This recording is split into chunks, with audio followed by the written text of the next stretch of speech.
before we get started, I acknowledge we're here talking about the impacts of apartheid and colonisation in South Africa on the stolen lands of the Wurundjeri and Boonwurrung peoples of the Kulin Nations. I acknowledge sovereignty never ceded and treaties are still yet to be signed, and pay respects to elders, past, present and becoming, as well as any and all Aboriginal and Torres Strait Islander people in the room. I also acknowledge apartheid in South Africa was modelled on Queensland's Aboriginal Protection Act of 1897, and so I think it's pretty important to remember we're not talking in the abstract or even in the unknown, especially here in Australia. Welcome to the Wheeler Centre. It's really nice to see everyone because it's so cold. Yes. And I really wasn't expecting so many people to come out, so this is really lovely. 5. I thought 5. My name is Arij. I'm a radio producer and presenter and educator here in Melbourne. I present a show on Triple R called The Wrap, and that's all I want to say about myself because I am so excited to introduce the absolutely fabulous and glorious Sisonke Msimang. Thank you. So, official bio. Sisonke was born in exile to South African parents, a freedom fighter and an accountant, and raised in Zambia, Kenya and Canada before studying in the US as an undergrad. Her family returned to South Africa after apartheid was abolished in the early 90s. Sisonke has held fellowships at Yale University, the Aspen Institute and the University of Witwatersrand in Johannesburg, and is a regular contributor to The Guardian, Daily Maverick and the New York Times. She's also the author of memoir, Always Another Country, which I want to show you. One moment. I have props. And of course, The Resurrection of Winnie Mandela, which is one of the most beautiful covers ever. So crisp. She now lives in Perth, where she's the head of oral storytelling at the Centre for Stories, and she's just arrived back in Australia from South Africa. Sisonke, welcome. Thank you so much. Thank you. And thank you everyone for coming.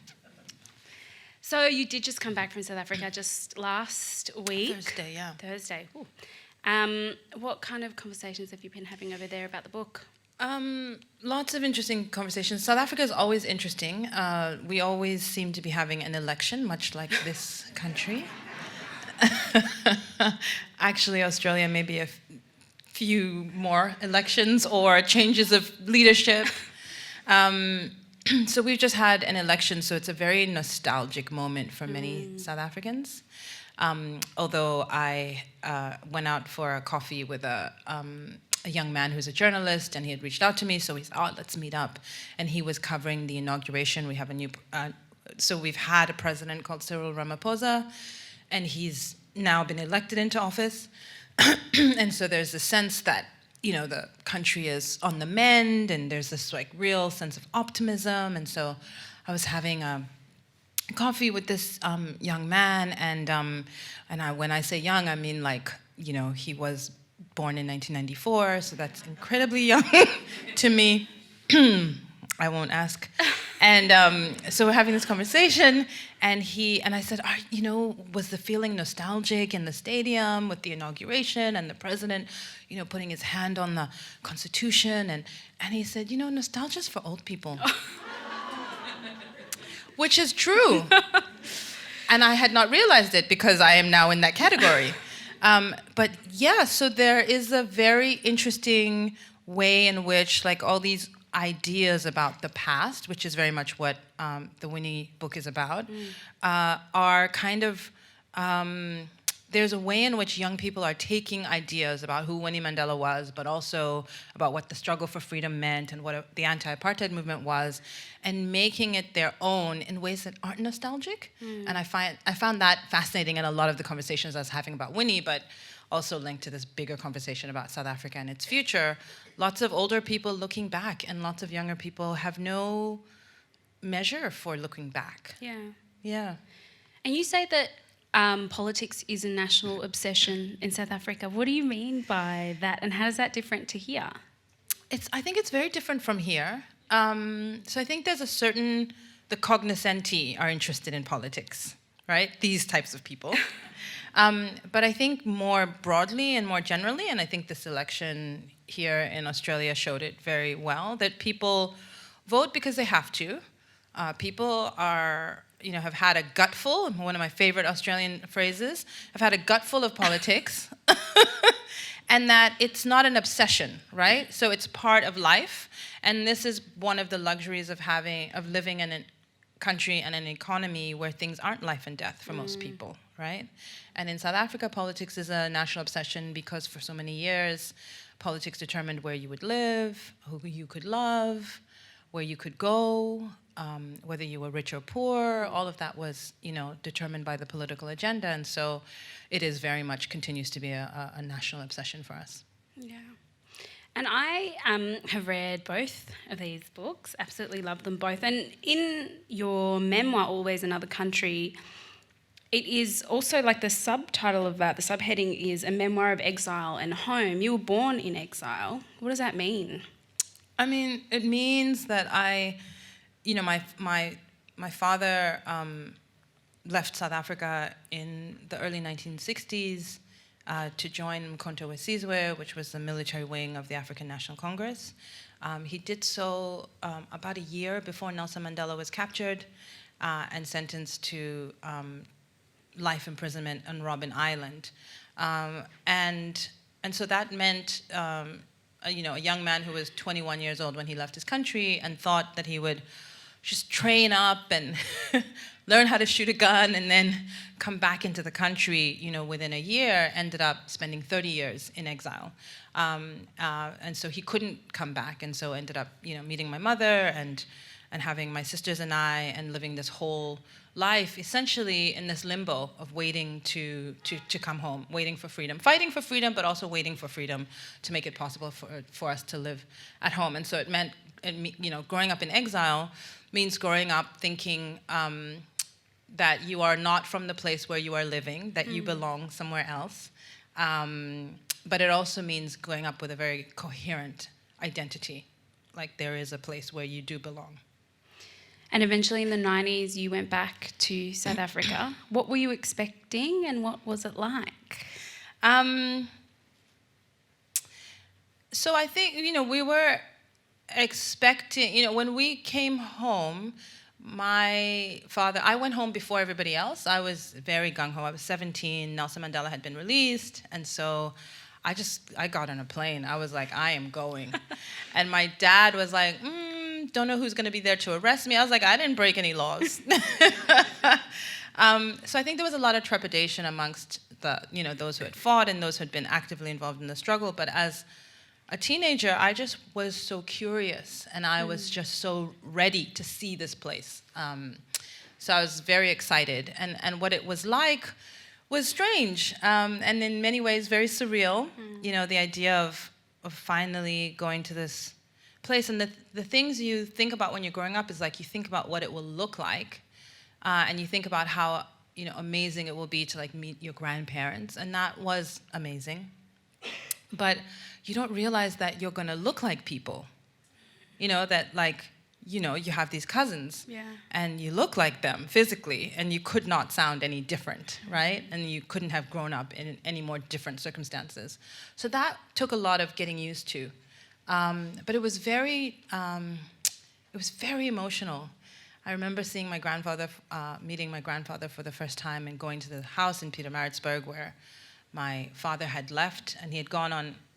He had left to go to Fort Hare. He was a university student, and so he had gone to Fort Hare. So he'd come home for school holidays and left knowing that he was going to go into exile, but could not tell anyone because it was a secret. And so when I met my grandfather, I was 17, and my dad had been 20 when he saw him last. And as I left the house, having had the visit, my grandfather was sort of standing behind me, and we were looking at the hills in Edendale. And he said, the last time I saw, and he hadn't seen my father yet, and he said, the last time I saw your father, he was exactly your age, and he was standing on that porch just the way that you are now. So it was very wow. And the old man was he just cried the entire visit. So it was very beautiful. It kind of demonstrates the wide wings of apartheid and the ways in which it impacts those on the front lines, on the very front lines, and then also their descendants in ways that are irreversible. Yeah. Let's go back to 1936 when Winnie was born. What was her childhood like? So Winnie Mandela is such an interesting character because her childhood is like so many African children, not just then, but even now. So it's a rural childhood. She's born in a relatively poor household, but a household in which her parents both know how to read and write. And in part, they know how to read and write because they have accepted Christianity. So both of them have converted.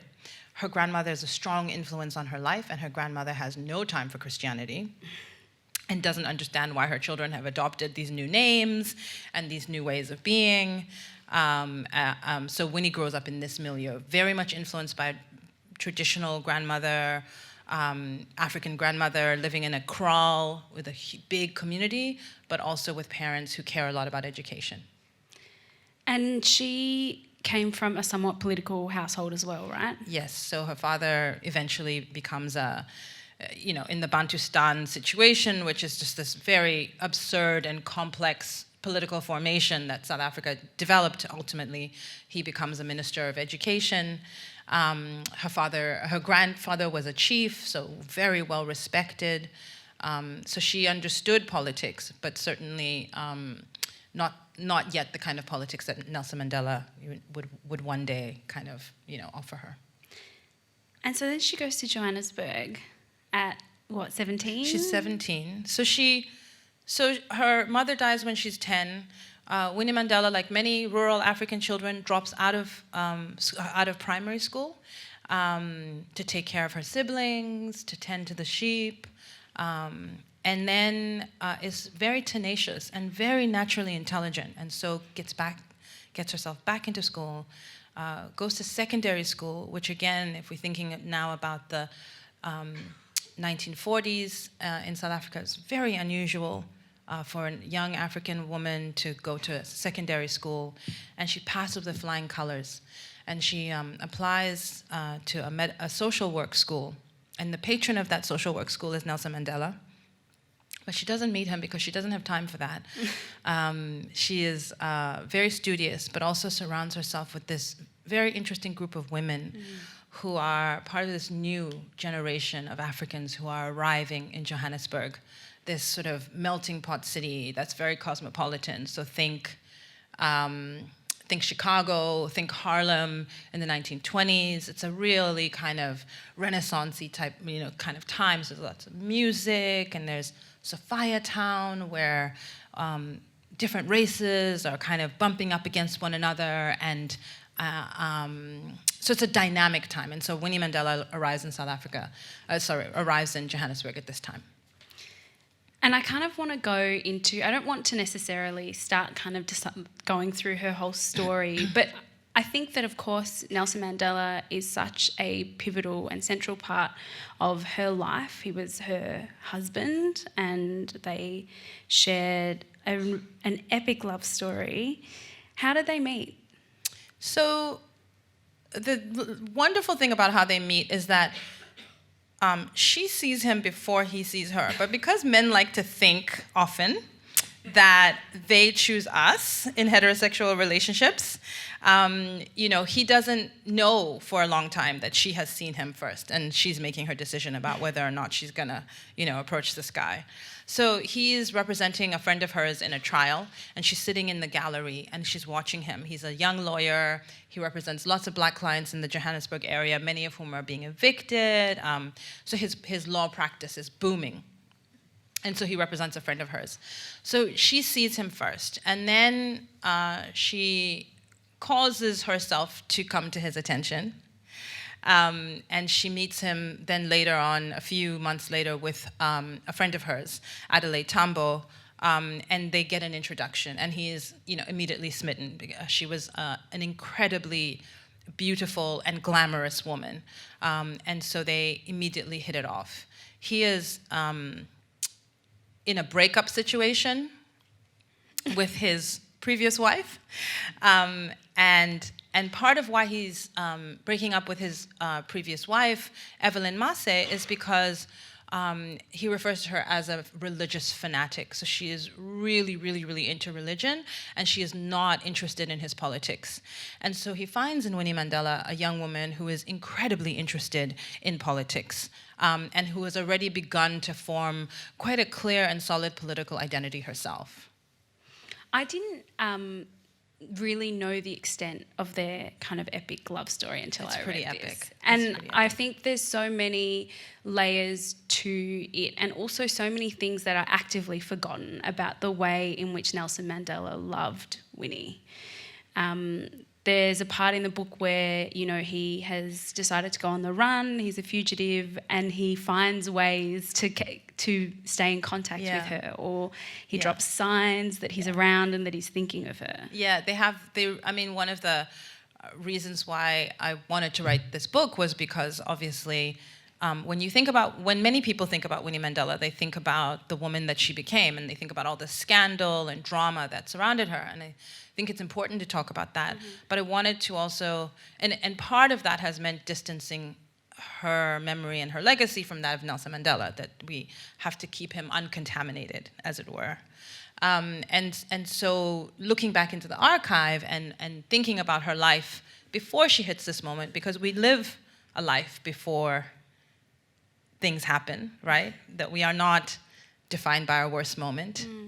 We are defined by all the things that we do, and they need to be looked at holistically. But part of what's happened, I think, historically, is that there's been this separation of Winnie from Nelson, and yet their love story is so profound, and in fact, it's what kept him inspired for so many years, right? He adored her, and she adored him, and you see this in their love letters to one another, which are just very powerful, very beautiful. They had a very romantic love affair.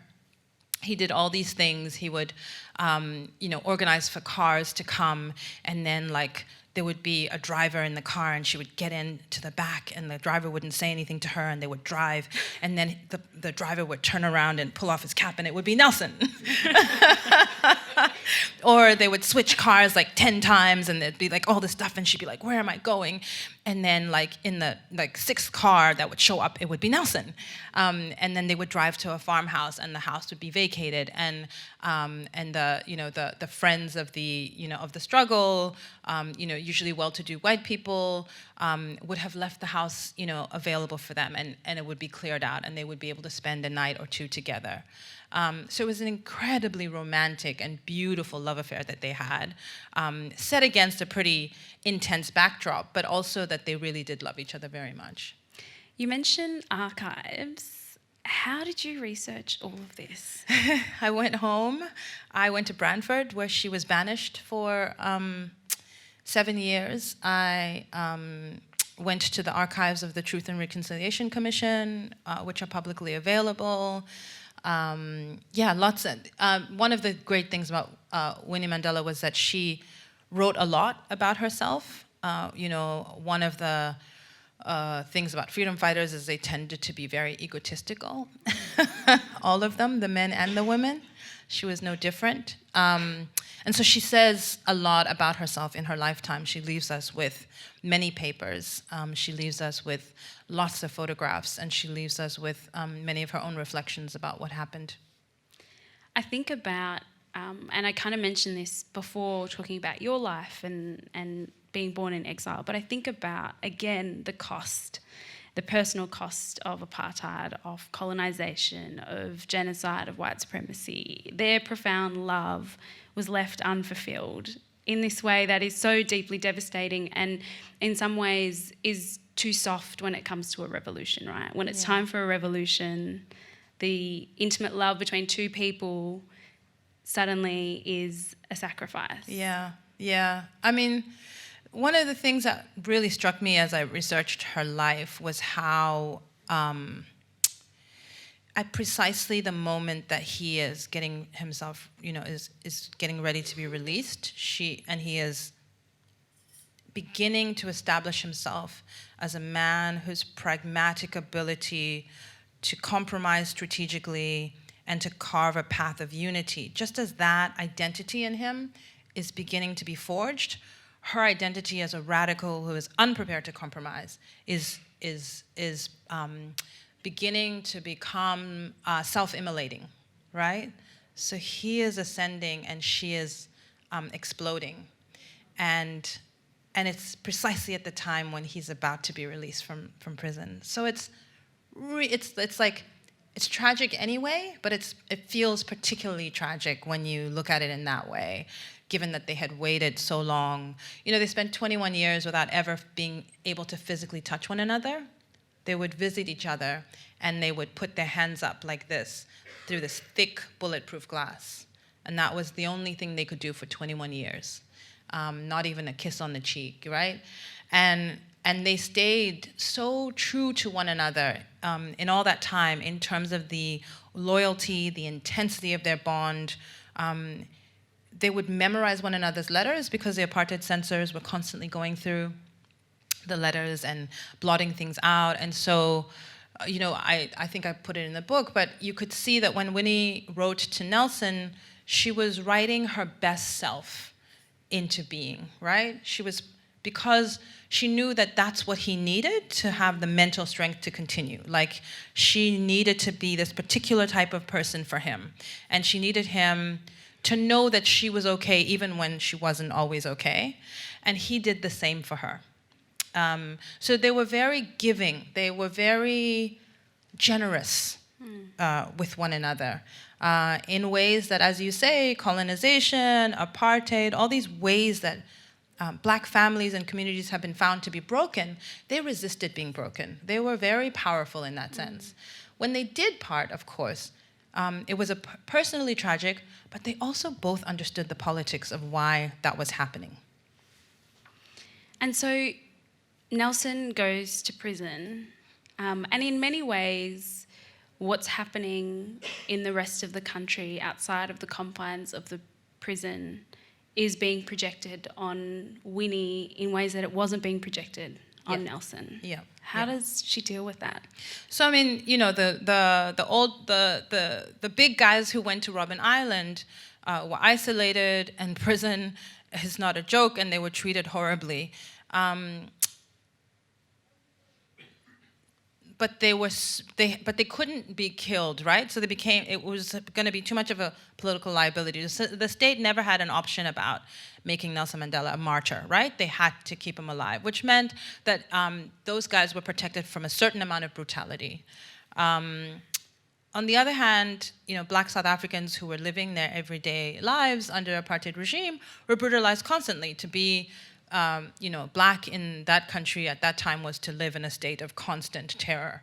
And no one sort of earned the vitriol of the state more than Winnie Mandela. She was particularly, she inspired a certain amount of aggression because she herself was aggressive. She was incredibly eloquent, and she refused to take a punch without giving a punch. And for many Black South Africans who themselves were victims of brutality, to see someone who refused to be treated that way was incredibly inspirational.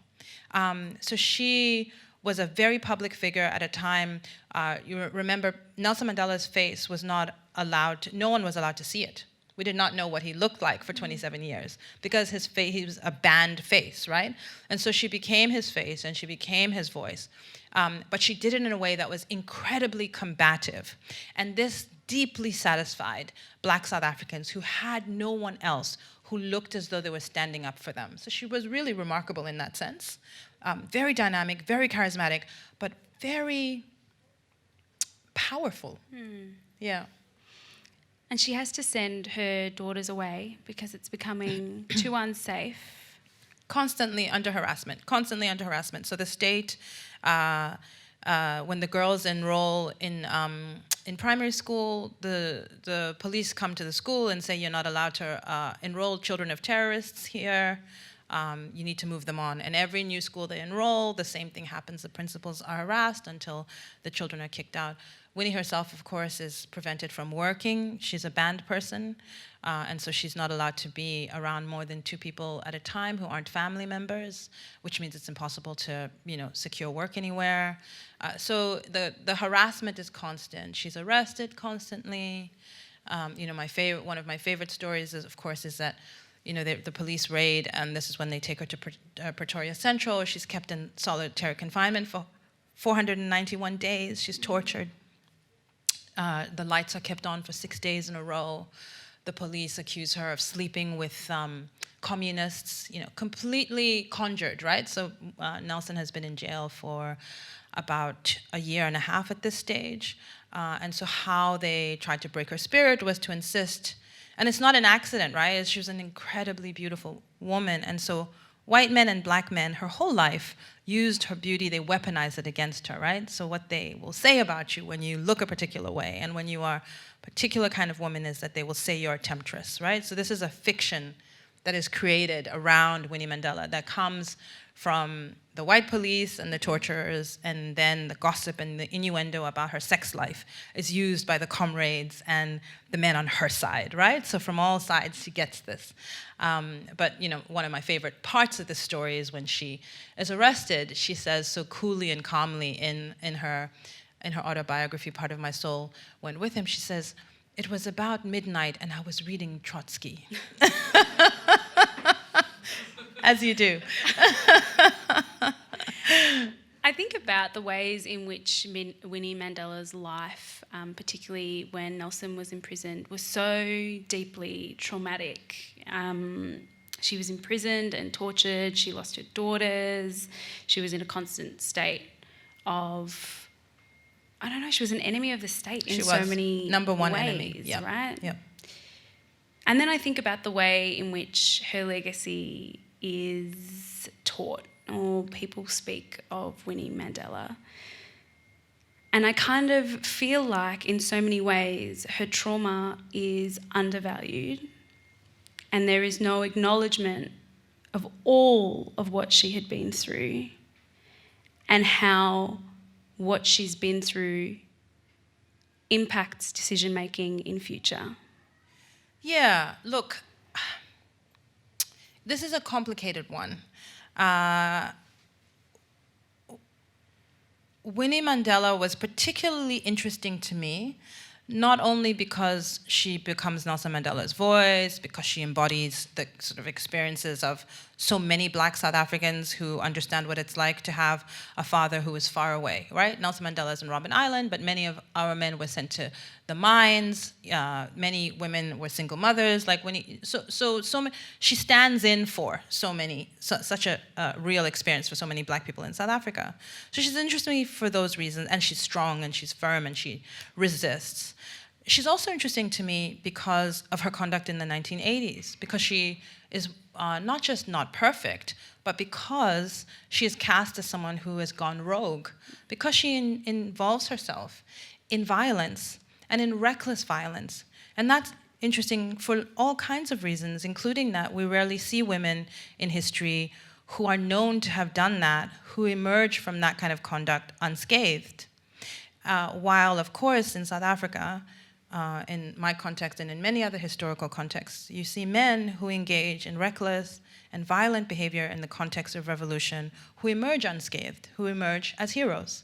So I'm fascinated by the contradiction. So I don't want to hold her up as some kind of special hero who should not be accountable for her violence towards children, because Stompie is 14 years old, and many of the young men whom she surrounded herself with were young, and some of them were children. So it's not to say that that is a model that we ought to say should happen, but it is to raise, she forces us to ask these questions about double standards and hypocrisy.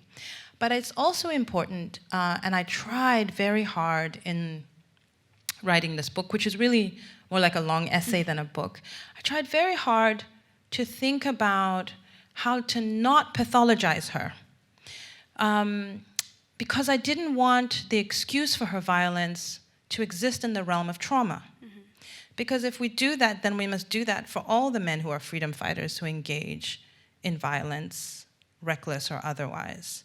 And because there have been so many attempts to cast Winnie Mandela as mad, and you can say she's mad because she was brutalized, I'm not comfortable with that, because none of the mad violence that she undertook happened outside of the context of the freedom struggle, right?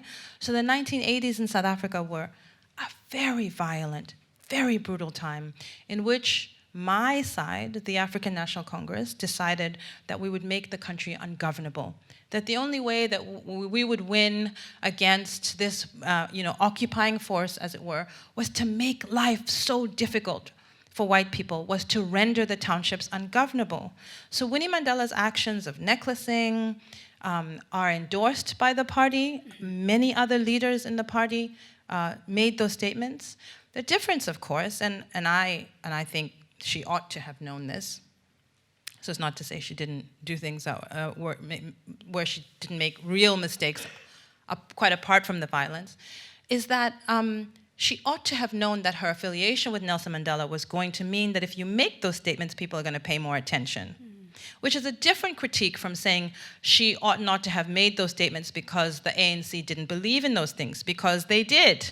Radio Freedom was blasting those statements constantly throughout the 1980s about necklacing and torture and vigilantism, right? These are acts that were encouraged.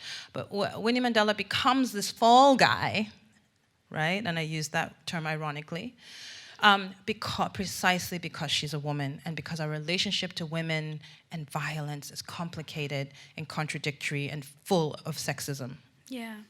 And in many ways, like you said, the context and the approved kind of radical behaviours and the approved response to apartheid was that. But it was the beginning of the end, perhaps, of her legacy, right? And that's right. The fate of her legacy was much harsher than it was for many others. Absolutely. And so she gets judged by the abduction and murder of Stompie Sepe, a young activist. She goes through a court case about it. She is not found guilty of murder, but she's certainly found to have been implicated in his disappearance. I have no doubt that she was in fact implicated in his disappearance. The last time he was seen was in her house. There's no question about that. The Truth and Reconciliation Commission, which many people in South Africa hold up as a real model for how you find justice in a society, in which I know people in this society have looked at. The Truth and Reconciliation Commission spends many months, a year, many years looking at all these hearings and looking at what happened in South Africa. And the premise of that is that we will give amnesty to those who tell the truth and those who don't tell the truth and continue to hide where the bodies were and prevent families from knowing what happened to their loved ones. They will face the full might of the law. And in that process, lots of things are looked at. And so there's a 9-day hearing that focuses on Winnie Mandela. And there's a 2-day hearing that looks at the role of the private sector. That means the mining companies? How many bodies? The whole migrant labor system is the foundation of apartheid. How do we count those bodies, right? You're going to spend 2 days on the private sector? The media?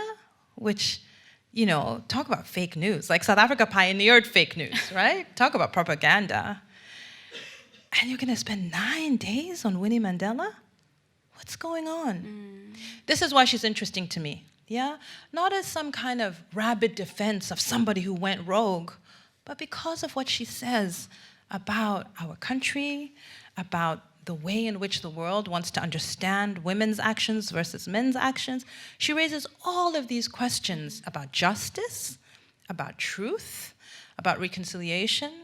At the same moment in which Winnie Mandela's trial is going on in the early 1990s, Black and white South Africans are beginning to sit down together to negotiate a path forward.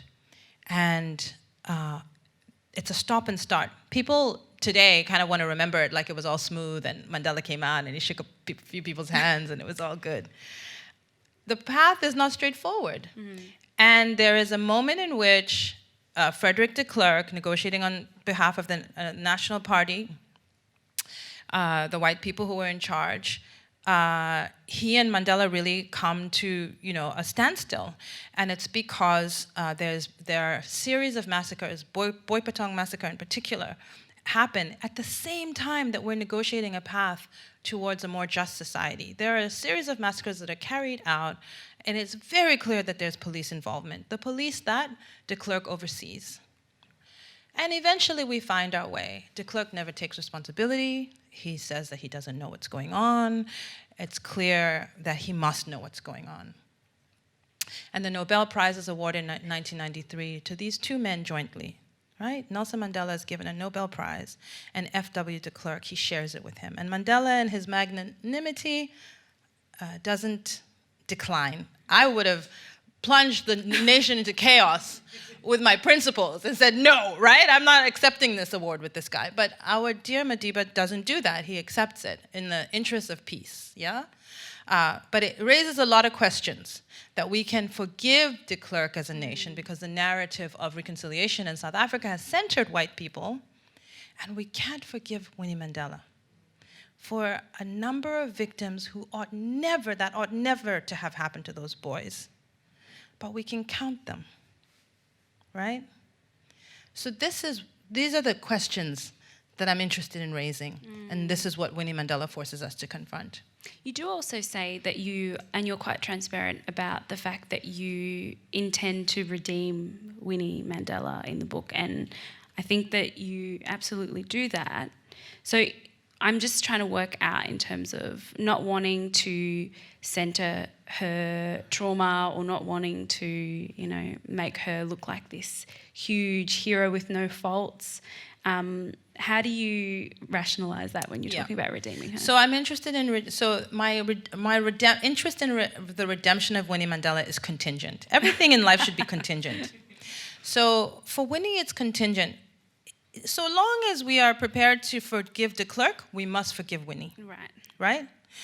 So long as we are able to see him as a complex character who carries the hopes and aspirations of white South Africans at the same moment that he realizes his back is against the wall. People have all kinds of analysis about F.W. de Klerk, okay? So if we're going to do that, I think we ought to have a full and proper examination of Winnie Mandela's life, including that she represented all these people, that she fought so hard, that she was brutalized, that all of this stuff, including what happened then with Stompie, right? And so my problem is that we have fixated on a particular moment for her, and that she gets judged by that moment without looking at the breadth of her life. And so I'm interested in redeeming her to the extent that I'm interested in redeeming anybody. I'm interested that we have a complex understanding of history, that we understand why people make the choices that they do, and that we understand that all of our heroes are flawed. I'm interested in not necessarily making her a hero if we are prepared to take other people down from their pedestals. Right. So it's about being consistent. I'm interested in a consistent approach. And that's why I don't want to make her trauma the subject of some kind of pathologizing, right, because I want to put her actions firmly in the domain of the political. Right? Let's look at her as a political actor. Because again, too easily we pathologize women for violence. And yet we don't pathologize men for violence. So if we're prepared to pathologize the men for violence, let's do it to everybody. Or then let's remove the trauma question from her. I have no doubt she was traumatized, but I'm making an argument for a purpose. And I'm saying, then let's measure her against these other standards and be consistent with those standards. Yeah. I always think about the ways in which, and I think this might be a conversation that I have with the black women in my life in particular, but the ways in which all of the work, all of the difficulties, all of the trauma, I wouldn't forget the trauma, all of the experiences the black women across the world, across the board do suddenly is forgotten if there is something that is inconvenient for people to take in, right? And I think that that is something that happens to women across the board, of course, but I really have thought about this a lot when it comes to black women, whether in this country, in the United States, or on the continent. There is something very specific about all of the work and the resistance and the labour of black women being diminished for a story that is more convenient for people. Yeah. I mean, part of what you're speaking to here, of course, is the way in which racialized identities work. Mm-hmm. You know, part of what happens when we think about black women historically is that, and black people more generally, is that there's a certain amount of trauma that is built into the black experience that is naturalized. Black people are can work hard. They can take manual labor, right? That a sadness and a downtroddenness is part of the lot. And so we mythologize and we make a heroic these lives that overcome the lot and the burden of blackness, right? So there's ways in which I think there's a lot of racialized identity that gets sort of put onto us. And I'm always interested in how you exist as a human being who lives in a particular body, but who knows full well that you aren't the racialized identity that people put on you, right? This is always the balance. And this is why so often we are having these conversations that are, and I try not to do this because it's diminishing, mm-hmm. but it's often these conversations in which you are trying to prove the complexity of black people is about, in fact, proving the humanity of black people, right? We are complex. We do this. We walk down the street. Mm-hmm. That's part of what's going on there. Mm-hmm. And the reason then that it's so easy to erase and diminish the contributions of black people and of black women for stories, for other people's stories, is because so often complexity is built into those other people already. Right. They are always already seen as being capable of brilliance or of being empathetic or like all of these other things. And then black people can be quickly and easily forgotten the minute that other person comes into focus. Right. So it's part of a much longer kind of history of how we racialize people's identities. Yeah. I do also have lots of question marks about, trying to humanize black people from boring. Yeah, it's boring. exhausting. Very boring. It's boring. also in many ways unnecessary, right? Exhausting, but also extremely boring. Just on a basic level of if you want to tell stories and you want to do this, just do the things, do the stories, rather than have to make a case for why this particular kind of person is a human before you tell the story, right? Right. Yeah. Yeah. Absolutely. and not only just fundamentally boring and unnecessary, but also in many ways diminishes how exciting whatever the thing they do is, right? That's right. And I guess if you're not going to get it, you're not going to get it. And that's right. And that's just it. I do want to ask a couple more questions before we move to the Q&A. The book is written in two voices that are quite distinct, or maybe more. One is a good kind of historical context, and I love that you said that it felt like just a long essay, because it really was a quick read. It's a very quick read. Very satisfyingly quick read. But the other voice is this amazing second-person voice where you're speaking to Winnie Mandela. Yes. Why did you choose to do that? So I did the first voice because, the authoritative, biographer voice. Because the introduction and the conclusion do a lot of heavy lifting, and for an Australian audience that may not be familiar with Winnie Mandela, I wanted to just get a few points across very quickly. And then I wanted to write about her journey and her life in the second person, mm-hmm. In the you voice. And that's because the you voice demands a certain, it's an intimate voice, so I write to her, but I also force the reader to think about themselves as her. So if I say, you walk into a room, you might imagine that you are the you I'm speaking to, right? And that forces you to put yourself in the position of Winnie Mandela.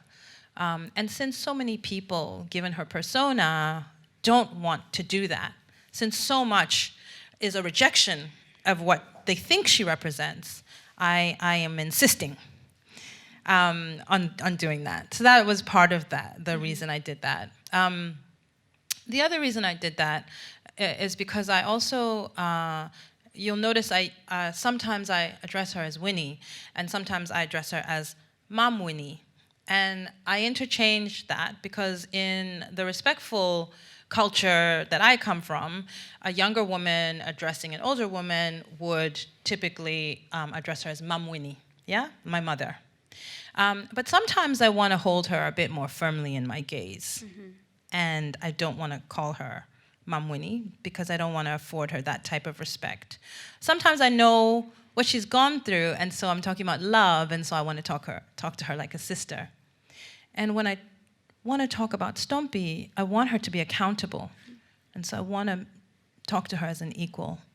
So I wanted to play with those modes because I think that's how we talk to one another. That's how we engage with one another in real life, and so I wanted to make it a bit more real. And as a feminist biographer, you don't want to be the authoritative voice person. Before we go to questions, I want to ask about the way that Winnie's legacy was represented after she died.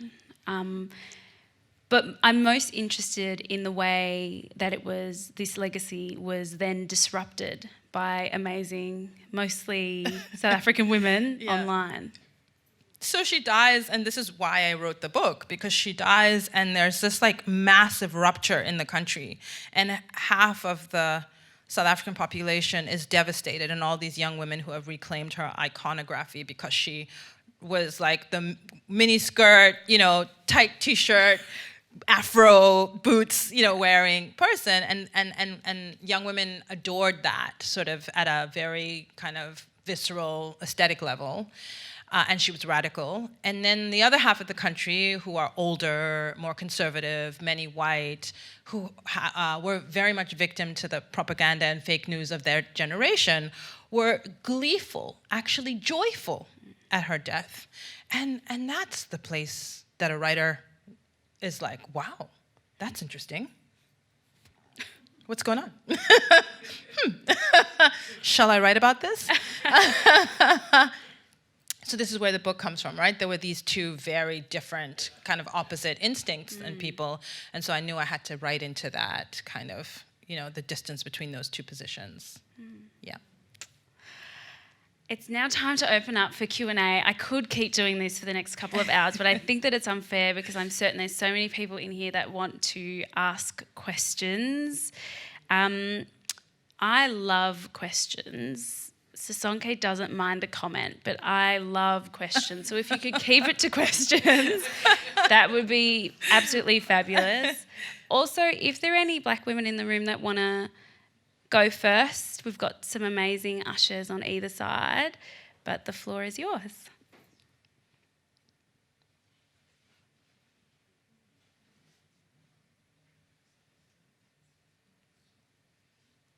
We need one person to start. You scared them into not asking. I know, I feel bad. Oh, there's lots of things happening. We've got people at the front, we've got people at the back. Great. Hi, thank you both. That was extremely interesting. What happened to Winnie Mandela between the Truth and Reconciliation Commission and her death? Was she still politically active? Should I answer each question as they come? Yes, she wasn't. What's interesting is she maintained a role as a member of parliament. She chose when she would go to parliament and when she wouldn't.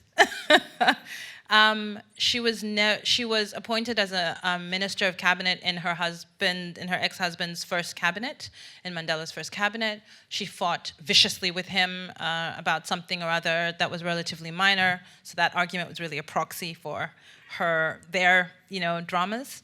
But she largely kind of stepped back from politics, and she spent a lot of time with her grandchildren and with her kids. Winnie was a fighter, and she was a person who was firmly fixed on destroying the system. And the work that needed to be done post-apartheid was on building systems. It's a crude way of putting the difference, but I think that's why post-apartheid she has no real place in South Africa. She remained important in the background. People would come when they were seeking positions because she continued to have a following and she was respected within the party, but she wasn't in any way a significant player in post-apartheid politics in South Africa. Next question. Thank you so much for your presentation. I'll be that black woman. I wanted to ask, what was her, did she have a role at all to play in the Fees Must Fall, Roads Must Fall, and with Julius Malema's party at all? So in recent years in South Africa, there have been a lot of student protests, and the student protests have been coupled with a critique of the continuing the continuing whiteness of South African higher education, so a curriculum that doesn't reflect the society in which it operates. The University of Cape Town, which the other day somebody told me in Joburg, UCT sees itself as the Harvard of South Africa, of Africa, which was like so wrong on so many different levels, including that Harvard should be the measure of anything. But that notion is still, very much embedded in South African, the way South Africa sees itself.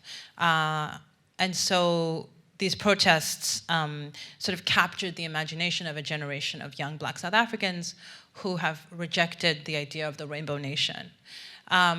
So the Fees Must Fall students very much adopted the kind of fieriness and the rhetoric of Winnie Mandela, amongst others. Thomas Sankara is a favorite, Steve Biko is a favorite. In her life, and certainly in the struggle, Winnie Mandela was much more closely aligned with the Pan-Africanist Congress, PAC, much more black consciousness than she was ANC, but part of the genius of the African National Congress is that it has always been a broad church, able to hold a whole range of very different views together in order to rule. So Winnie hasn't been, Winnie I think has been a figure of inspiration. She is iconic. The students loved her. They loved the symbolism of her. Many of them came to the house to see her, but I wouldn't say that she was a massive influence in real terms in their politics. I think we have time for one more. Hi, Sisonke. Thank you for your time here. Thank you for your presence. I was talking to one of my friends earlier today about feminism and the various characters that exist in it and how it's developed over the ages. And I was wondering, where do you think Winnie Mandela fits into the history of African feminism? So Winnie would not have called herself a feminist. Feminism is a term that I only use to describe myself in a setting where that word is going to make sense. Otherwise, I'm completely agnostic about the term. I'm very interested in the actions that determine whether or not you're a feminist, right? So Winnie would never have called herself a feminist, but she clearly was. She had a clear analysis of both class as well as race. She had a clear analysis of gender, where men, she was an early and very potent victim of slut-shaming, and she knew what that was. She knew what was happening to her. She didn't have that term, but she clearly was capable of that analysis. So I think she was a feminist, but I don't think she would have called herself a feminist. Yeah. I think we have time for one more. Thank you very much. I'm so glad you've written this book. I've always followed Winnie and her fearlessness, an amazing woman, and I was very disappointed to see that all that wonderful stuff she had done was all being focused on the stuff that hasn't been so good. I thought it was wonderful how she was at Nelson's, well represented at Nelson's funeral, and I thought that was terrific. We have just come back from South Africa as well, and we spent some time in Soweto, and it was said to us by local Sowetan people that they feel sad that she fought so much for Nelson all that time, and then in the end he didn't fight for her. I wondered what your comment would be about that. So I think one of the most remarkable things about those two people was how loyal they were to one another till the end. So Nelson's letter of separation, when he says to the world that Winnie and I have decided to part ways, was profoundly respectful. And he needed to make some decisions because the court case was becoming a massive distraction. And he and Winnie were so clearly not seeing eye to eye politically. If they had continued to see eye to eye politically, the matters of fidelity and all of that other stuff that people always like to drag into their relationship would have been completely inconsequential. But they fundamentally disagreed about the trajectory of South Africa. And so they part, right? And I think it's really important to understand this and to say that those two people were never one another's enemies. They may have fought at different times and argued. It may have been a tough thing for their love to end, but those two people were not enemies. And attempts to pit them against one another I understand why people do that, but I respect them each in their own way, with their differences, because they both contributed so very much to our history and to where our country is today.